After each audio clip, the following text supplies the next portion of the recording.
आप सबको सादर नमस्कार प्रणाम। आज मैं अपने मित्र देवानंद जी के आवास से बैठा हूँ और ऐसे ही मिजाज बनाए कुछ गाया बजाया जाए। लॉकडाउन चल रहा है, हम कहीं कार्यक्रम तो है नहीं, तो कम से कम रियाज पानी चलता रहे, अपने मित्रों से मुलाकात होती रहे। तो बैठे हैं ऐसे ही। एक देवी गीत मनोज तिवारी जी की बड़ी पसंद करता हूँ मैं, देवानंद जी बहुत पसंद करता कि हाथ में त्रिशूल गरवा, हाथ में त्रिशूल गरवा, सोनवा के हार रूपवा मनवा मोहतवा। क्या बात है कि हाथ में त्रिशूल गरवा, सोनवा के हार रूपवा मनवा मोहतवा, और रूपवा मनवा मोहतवा।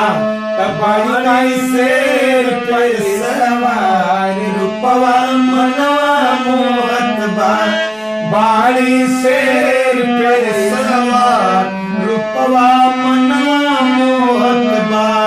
हाथ में त्रिशूल गरवा, सोनवा के हार रूपवा मनवा मोहतवा।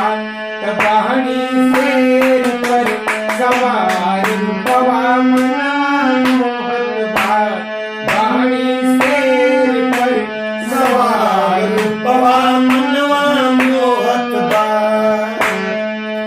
ये हमहू चढ़ैबे माई धूप अगरबत्तिया,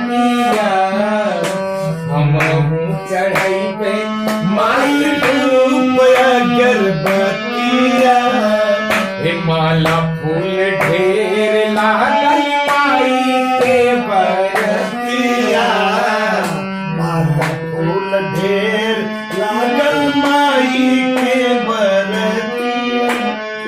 कि हमहू चढ़ैबे माई धूप अगरबत्तिया, माला फूल ढेर लागल माई के बरतिया, माला फूल ढेर लागल माई के बरतिया।